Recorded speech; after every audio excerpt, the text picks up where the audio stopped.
Despite its ice and cold climate, the Arctic is gradually turning into the hottest point of the geopolitical confrontation between the West and Russia.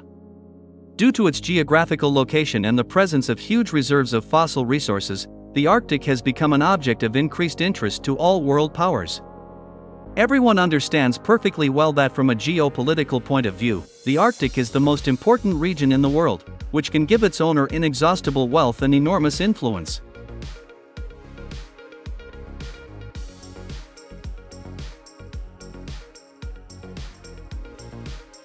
At the moment, a real battle for the Arctic is unfolding before our eyes. Against this backdrop, realizing its vulnerability, Washington is taking more and more aggressive steps against Russia. At the same time, the world's media cover the growing tensions around the Arctic rather sparsely, as their main focus is on events in Eastern Europe and the Middle East.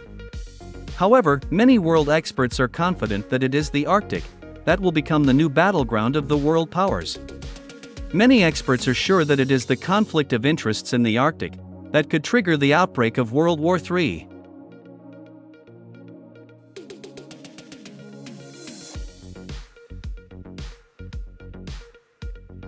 At the moment, the West is concerned about Russia's growing influence in the Arctic. Washington does not like that Russia, due to its geographical location, has actually taken control of the Northern Sea route. American politicians say that Moscow's control over the Northern Sea route can turn Russia into a major center of international trade. Washington cannot allow this to happen, as it will cause irreparable damage to the dominance of Western countries led by globalists, who at all times sought to take control of all trade routes.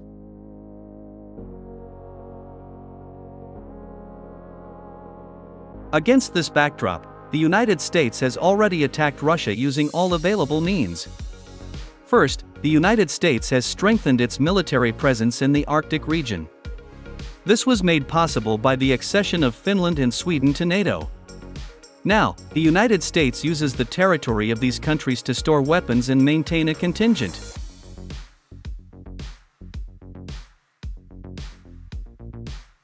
Secondly, the United States unilaterally declared extending of claims to the Arctic continental shelf.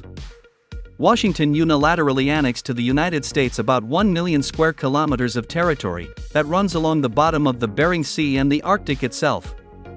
Thus, the United States went to another escalation of the situation, since not only Russia, but also Denmark and Canada claimed these territories.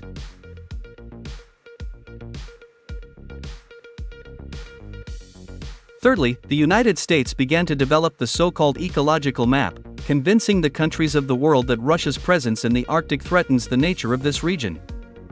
In response, Russia announced the beginning of strengthening its icebreaking fleet, which is already the most powerful in the world.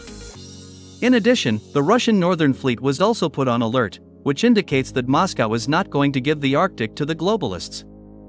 However, the West, led by the United States, received the most crushing blow from Russian President Vladimir Putin.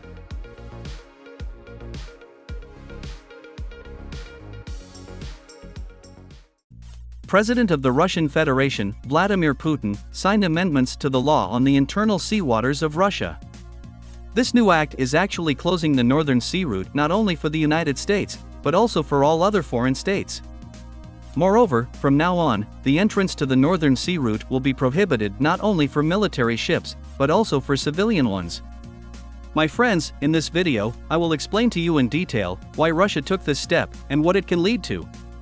According to the new law, the entrance to the Northern Sea route will take place only with the permission of Russia. Moreover, according to the new law, no more than one foreign warship or other foreign vessel moving along it can now be located on the Northern Sea route, which has a length of more than 5,500 kilometers.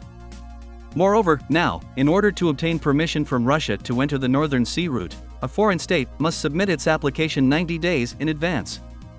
At the same time, Moscow made it clear that it reserves the right to refuse any foreign state that applied for passage through the Northern Sea route, without explaining the reason for its refusal. At the same time, Russia also reserved the right to cancel the already issued permit for passage through the Northern Sea route.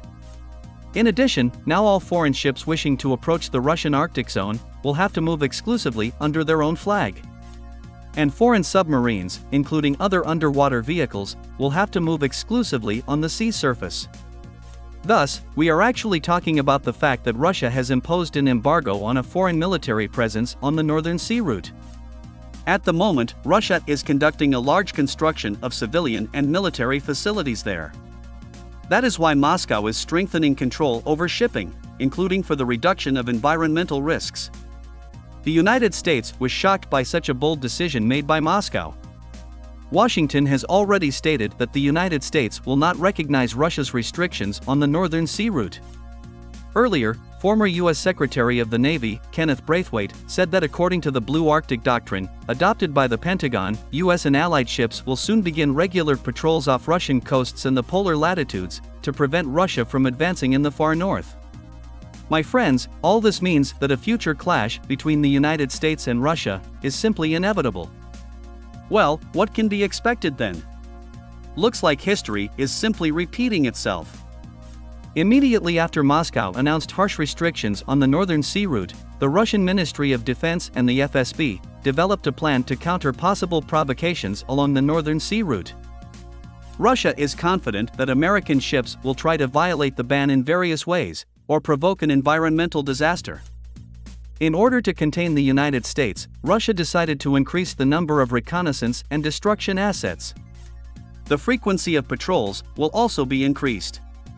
Moreover, if American ships attempt to enter the Russian zone, some practical action will be taken to stop them.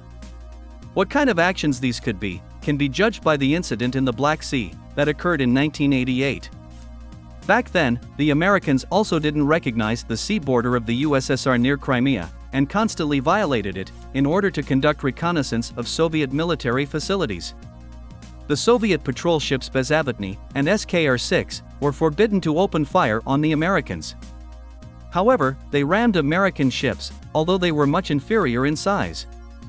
As a result, the American missile cruiser USS Yorktown was seriously damaged, and together with the destroyer, was forced to leave the disputed waters.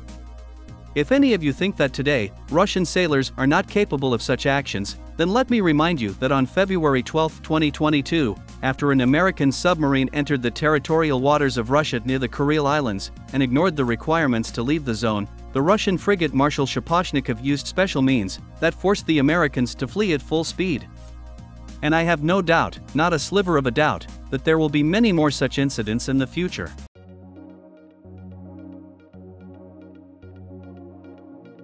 Thus, as you can see, the battle for the Arctic is gaining momentum.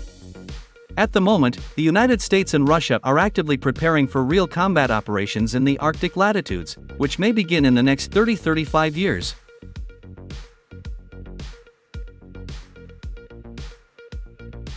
I am absolutely sure that in the middle of this century, Americans and Russians will take very active actions for the seizure of territories in the Arctic, and the development of these territories in the interests of their states.